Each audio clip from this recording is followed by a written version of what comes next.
Changi Chapel and Museum is a museum that documents the stories of the civilian internees and prisoners of war during World War II. And I think what the museum tries to do is to illustrate these stories with personal artifacts of the people who were here and get visitors to really confront them face to face in terms of learning what these people went through.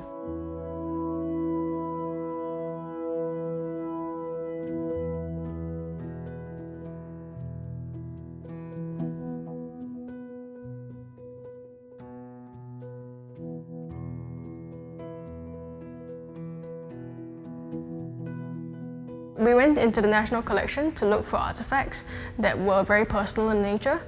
For example, things that people used during their time in Changi prison camp, or things that related to their experiences as a whole in World War II. And these artifacts would be able to speak for themselves and tell their own stories without us having to be too didactic about it. After we've chosen the artifacts, we go back to the exhibition designers. So the exhibition designers are the ones who create and design the entire space. So really rendering our storyline as well as placing the artifacts into the showcases, placing the artifacts into a coherent kind of exhibition design that is able to convey all of these messages that we want to talk about and make sure that the experience as a whole is also something that the visitor will enjoy. We start to look at multimedia, so we also don't want it to be too flat of an exhibition. So in terms of creating multimedia, we are also creating layers of content so that the visitors can really go deeper into what we're trying to talk about and find out more through these multimedia content. The exhibition is split into different zones. So for example, the zone Resilience and Adversity, you're immediately clued into the fact that the zone will be talking about the adverse circumstances that they faced as well as the spirit that they had to overcome these challenges. So in choosing these artifacts, we wanted to make sure that they were very personal artifacts that could speak to the visitors. For example, a diary that was written by an internee, Arthur Westrop, who addressed it as a letter to his wife.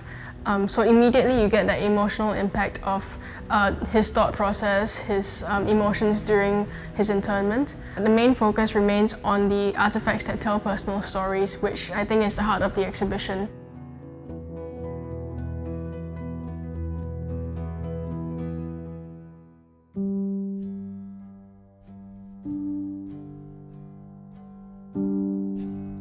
The role of the collection manager is really to take good care of the artifacts and prolong its lifespan for future generations so that more people will be able to enjoy, look at them and understand the story behind the artifacts.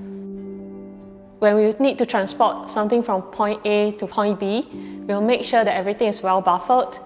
So we have different measures to make sure that they are securely mounted on the wall.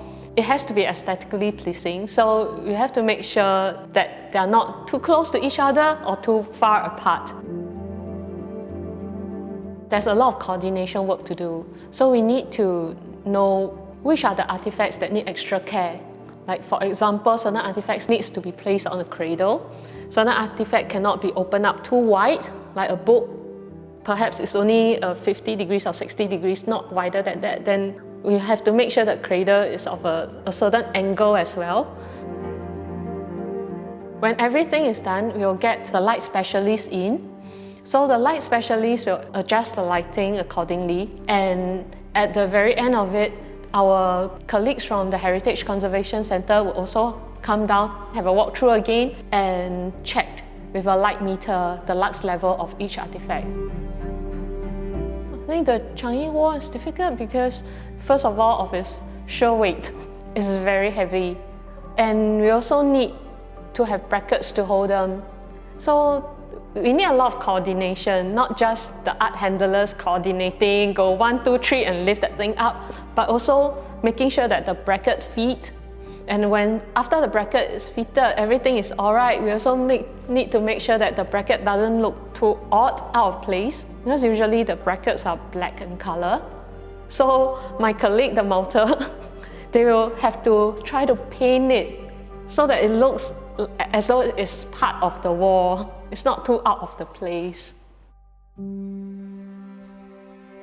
I'm glad that visitors can come over to enjoy the artifact, the space, and also learn about how innovative the prisoners of war were. Like, given their limited resources, how they created things that they really need at that time.